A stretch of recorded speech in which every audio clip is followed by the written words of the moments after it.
At the very beginning of the Course in Miracles, it says, "My meaningless thoughts are showing me a meaningless world."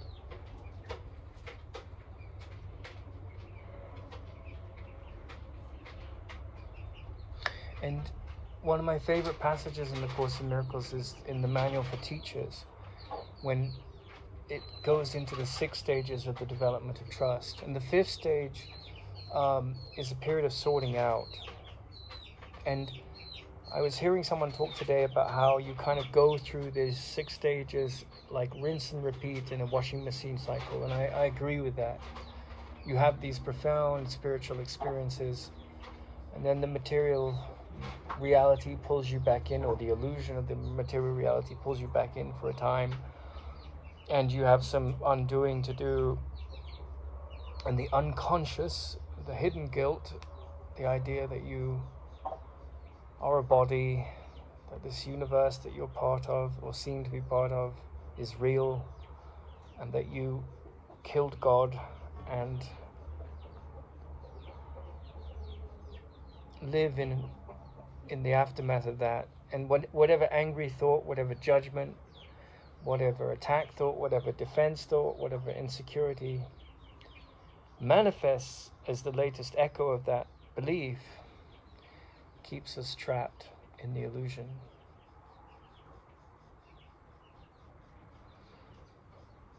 And, you know, it's such a simple teaching, the Course, and you can study it as I have for 30 years. And it's like, you know, it's like Beethoven's music or something.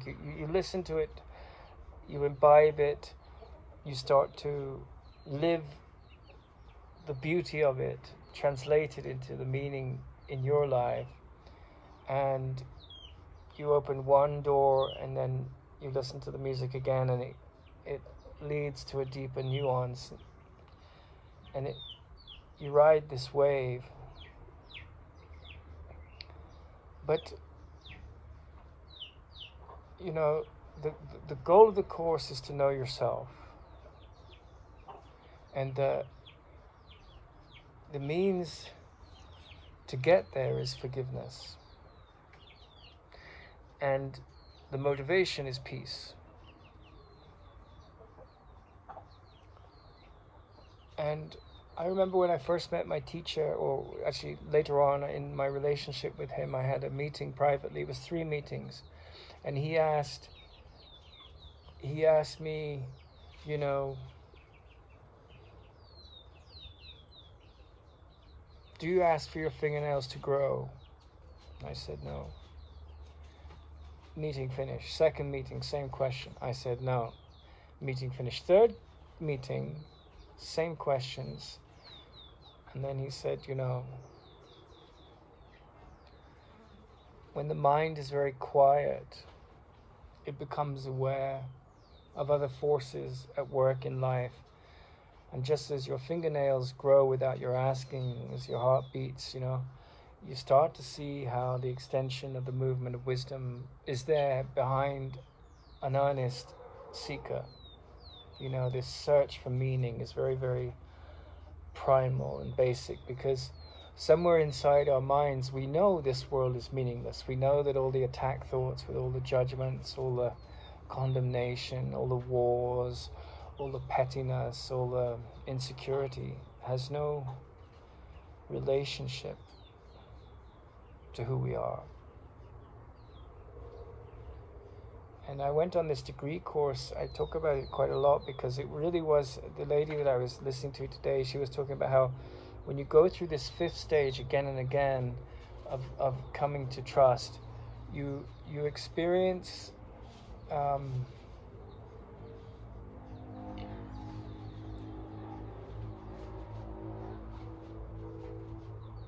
a sorting out of your illusions. And she called it the eye of the needle. And to get through the eye of the needle, you have to drop all illusions about yourself. And it's not an easy experience. And I was on this degree, and, you know, it was in an atmosphere where people were not at this very deep level of the Course in Miracles. They were sort of at a very superficial level, and the teachers too. And so they were trapped in their gender arguments, men against women, women against men, all of this pettiness that has no meaning. It's all meaningless. Like, you know, it has no meaning. And so I was brought into that meaningless atmosphere, and I didn't judge any of it, but I wasn't going to be a part of playing those insecure games. And I was attacked. And the other thing that came up for me was that I was very, very attached to some complex physics that I was very interested in, because I had some visions at the level of a high level of understanding of the coming change that will, you know, we've got AI, we've got nanotechnology, and the other big thing that's coming, huge thing in time and not too far off now, is hydrogen fusion. And I thought that was a real holy grail, you know, and I understood it enough to be quite passionate about it, and I had some, you know, in an original manner. But that was my heart interest in science and a very open mind that led me to that inquiry. But the atmosphere that I was in was this kind of very petty, very mediocre approach to the mind. And I'd studied with world-class teachers, which didn't make me better than anyone else in the room, but it made me in that story quite vulnerable. And so there I was, trying to get a qualification, trying to do the right thing in the unfolding of my life, and also passionate about this interest in hydrogen and fusion and physics in the aside, you know. And then this very insecure academic came, and, you know, with her activism, and built up all this thing and tried to project male chauvinist and sexist and all these things onto me when I talked about the breakup of my marriage, which was a very difficult experience, which was the opposite of what she was paid to do. You're supposed to listen without judgment. And I certainly wasn't condemning anyone. I was just talking very compassionately about the people in my story, which was part of the journey. And the aftermath of that was the greatest trauma. And one of the things that the Course in Miracles is really about, unlike conventional psychotherapy that focuses on what things happen to you, the focus is on how they happen for you, right? So if you've been raped, if you've had your hand chopped off, if you've had your car stolen, if someone's taken away all your money, you know, this world is not a place of justice. Terrible things happen. Then that's the world of form, all those things I've described. But then what you're handling is this thing that's being brought up of, like, this poor me character. I was mistreated, right? And I don't doubt when I cite those kind of examples, people do get mistreated. But then I'm not a body. I'm spirit. I'm still as God created me. So I buy into the illusion. And David Bohm had a very good, he's the physicist, he was talking to Jiddu Krishnamurti about intelligence, right? And Jiddu Krishnamurti came around like the 50 years and 10 years or 15 years after the Course was on the planet, in the illusion of time. And he was saying exactly the same thing as the Course in Miracles, but he didn't use the religious language. And they were discussing in their lecture on intelligence this device in physics, which, if I can remember rightly, is called the Wheatstone Bridge. And so the Wheatstone Bridge measures current in a circuit of electricity, but it can also measure the absence of current. And so he said that, by analogy, the absence of buying into the victim mind, which is the focus of the Course in Miracles, that listening to Spirit, I'm not a victim of the world I see, was like using the mind, which we've been programmed to be full of grievances and blame and scapegoats and all that pettiness, but using it in the opposite set of polarities, in the opposite direction, to say, I'm not 50% a victim today, but I'm 50% not a victim today, or 100%, you know.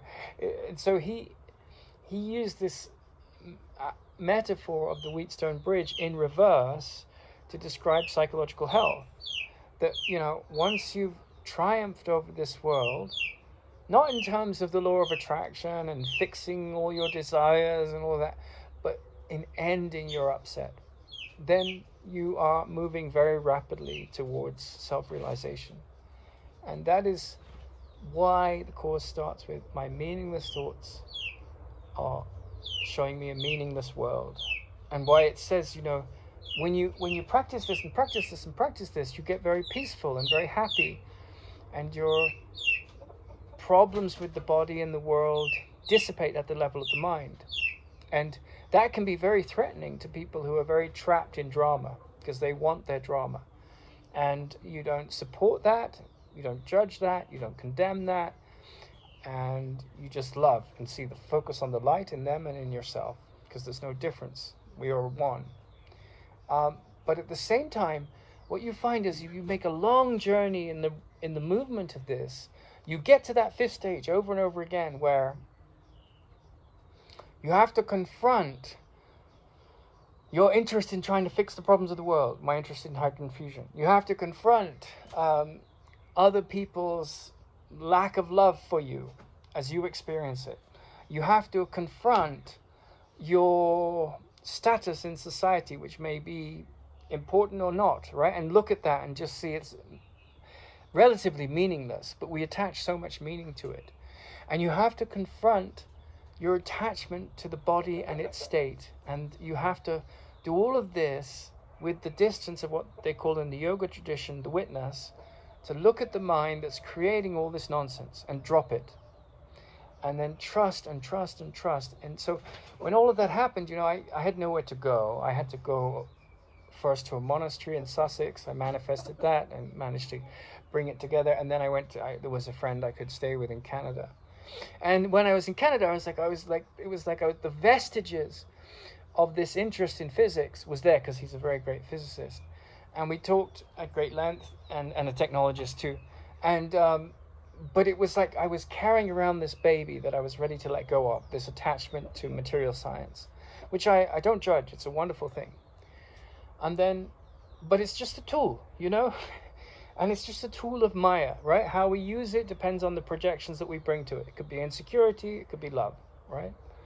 But then, so I was going through this sorting out period, and now I'm in Ecuador, and I'm developing, I don't know where I'll be next. It could be Colombia, Portugal, but I'm developing this business. And then it's inspired by a journey born of studying yoga and the Course in Miracles primarily, and Krishnamurti and Ramana Maharshi. Because you get to a certain point where you realize that sanity needs voices in a world that doesn't have any relationship to it. And of course, if you study the Course in Miracles, you're immediately in a realm where that sanity is speaking to you. But you need different interlocutors, different middle miracle workers to help understand what you once didn't understand, and to translate it into form. And so, while I would never say I'm a teacher, because then you stop the humility of being a student, you know, and that's the only thing. I mean, I'd rather be a student that is forever in the beginner's mind than think I know something more than another, right? Doesn't mean that what others say can be completely in the wrong mind. Of course they can. So can what I say. But I'm only interested in seeing with that humility. So, you know, you have these gurus, and, you know, in the case of someone like Krishnamurti or Ramana, they were very advanced beings, you know. But none of them set up lineages, right? Because they knew that, you know, like you have this spin cycle of learning to trust, right? And we trust money, and we trust people and position and status and importance. And I landed in South America, right? Because I went to Canada, and a friend paid for a flight to Latin America. I wanted to go somewhere cheap and hot while I figured out what to do. And I literally, about 200 yards away, I came by bus across Colombia, and then took another hour-and-a-half bus to where I am. And I slept in the field with my sleeping bag and my bivy bag. And I woke up that morning, and there was a guy that lived down the street. And I said, look, I'm looking for a place. I need a place to be while I'm, you know, I spoke in my basic Spanish. And he said, my house is your house. Right?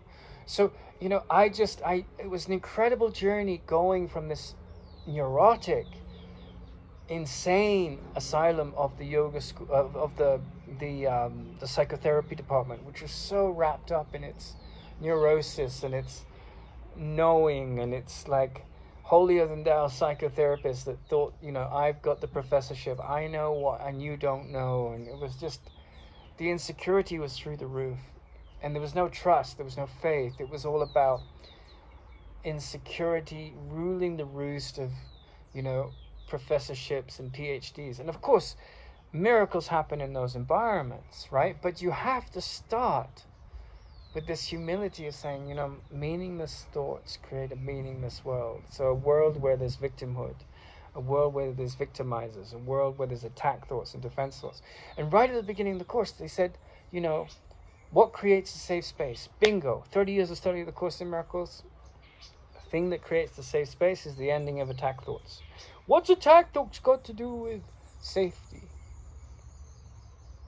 And so life pushed me out of that arena where the atmosphere was about intellect, ego, insecurity, prestige, but nothing to do with meaning, superficial meaning. I'm not saying any of those people were bad. I'm just saying I was caught in the vortex of an experience where what happened to me was for me to process another phase of the fifth stage where there's all this sorting out of trust, you know? So what do you trust in? Do you trust in life? Do you trust in God, another word for life? Do you trust in self, another word for life and God? Do you trust in money? Do you trust in... What do you trust in, you know? And trust is the most important thing. Like, and I think, you know, I went through that experience and I had these idols in my mind of being a psychotherapist with a credential, right? And then I had this idol of being someone that was going to spend his spare time when he wasn't working, or training to be a psychotherapist in that tradition, studying physics, you know, and just 'cause it was some very inspiring stuff that came to me. And all of those idols were chopped down. And then I went into a Buddhist monastery and they had all these rules, and it was just a different form of neurosis, but very quiet. And I like the quiet. So again, I was kicked out, and it was always this, where do I find myself? Where do I find myself? And everyone is looking for the answer to that question, whether it's in a family, in a job, in an institution, in a nationality, in a football club, or being a fan of a football club, or in, you know, a fan of a certain musician, or in a style of music that they play. Like, we're always looking to, where do I fit? Where do I fit? And it's a reasonable question. It's a perfectly reasonable question. And I remember my teacher, he said, you know, occasionally you meet a man who is bigger than his profession. And what he meant by that is that people aren't defined by their profession, but that do it with great inspiration. And I thought, well, you know, where my inspiration lies, there lies my possibility. There lies my strength, my power, my inspiration, my growth. So I dropped the idols of trying to fix the world, and I went back to Course 101. Change how you see the world. Don't try and fix the world, right? Because a person that sees that the world is a creation of the ego can step aside from the ego thought system and be free of it. And that's the quest here. And, you know, oftentimes, we need a break from relationships. We need a break from the noise of our assumed trajectory to find this place where the thoughts of love blossom in us, you know?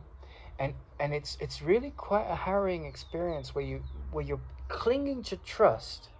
You're not white knuckling it, you're just holding on to trust, and trust is leading you. And it's like you're blindfolded because you don't know where you're going to go, you don't know what's going to go and unfold. You're having to handle a lot of variables, a a lot of judgment, a lot of misunderstanding, and you're having to filter that out of your own projections.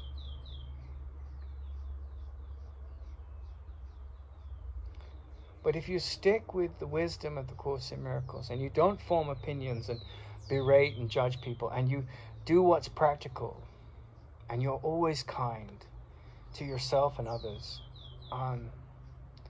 the door's open. And you get through this sorting out period, and there are always dark nights of the soul. It could be a divorce. It's usually related to money, relationships, or health. You know, these are where forgiveness really comes in, right? Because people will steal from you, they will use relationships to shame you, or to cheat on you, or whatever it is, and then you know, your health may be quite challenging. And I went through a divorce. I had a university abuse my sovereignty and steal money from me in the name of their uprightness, when it was really just abuse, you know, supporting hate speech. And I have had quite a lot of long COVID. And so it's interesting, because you can hear what I'm saying and put it through the filter of your experiences. And I'll say the outcome of it for me has been just a deepening towards God, a deepening towards the spiritual psychotherapy of the Course in Miracles, and a shift from this happened to me, that this happened for me to grow, you know? And then this growth, because at the very heart of it all is this trust, right? And this trust was like, well, you know, by it's like, you know, Spider-Man when he first jumps, you know, and he lands and he's safe. He's like, whoa, I've got this power. I've got this Spidey power. I can jump off a building. I'm like a cat. I land safely, right? And so I've lived in 32 countries, and I often think there's a part of my mind that says, oh, I should have bought a house by now and have kids and all of this. And then there's another part of me that's just like, no, I'm mastering how to land safely with total faith. And to land safely with total faith, I have to end the forays into realms that don't support my growth in trust, right? Because you can try and... I remember I had a job in San Francisco that I did for the money, to be in the right, to walk with the pack with my ex-wife and all of that. And I hated it, but I was doing it for the security. And now life seems to be taking care of me while I build something for the love of it, right? And that's a great privilege and a huge challenge and very frightening. But you have this rope that's you're following, and you're slowly traveling with it. And if that's been the devotion of your whole life, it gets enriching and it deepens. And you know, people come along the way that support that journey, that are inspired because you're inspired, and it lights a candle inside them which they've switched off, you know. As Joseph Campbell said, if vital energy vitalizes. So, you know, that's why, you know, all light, all meaning, all virtue, all possibility in this world. I'm not talking about the dark possibilities of the fearful mind, you know, the attacks on Russia and the attacks on Ukraine and the attacks in me and mine, the Palestinians against the Israelis, you know, Rwandans, the endless wars that go on in the world. I'm talking about the movement of light, which ends oppression in oneself, which says, you know, and my teacher said years ago, what did you learn in your life that you didn't learn from a book or from another? And he said, I learned to lose. And so you have to learn to lose the life that you maybe thought you wanted, or you think is going to bring you happiness, and accept the life that is coming, and also the difficult things. And that's where the sorting out process is really challenging, because, like I said, I had this idolatry of physics and mathematics and solving man's problems through hydrogen fusion, and but this, you know, the Buddhists say the world of form is empty, right? And that's what the world of form, it's 4 words, is empty. 6 words. This very short passage, like, you read it on a page and you're like, well, what does it mean? But it means that, you know, this world that we see has no meaning. We bring the meaning to it. And if we imbue meaning with our ego thought system, we get pleasure and pain, suffering, sorrow. But if you really shift the mind and say, I'm not a body, I'm not my accomplishments, I'm not my failures, but both of those things when brought to the mirror of what's important, revealed to me what matters. My attachment to illusions matters to be seen for what it is. My lack of trust matters to be seen for what it is. My embracing of trust, my embracing of following what inspires me matters. Because it pulls me out of my shell. It pulls me out of my timid, insecure, dark hole where I'm trapped.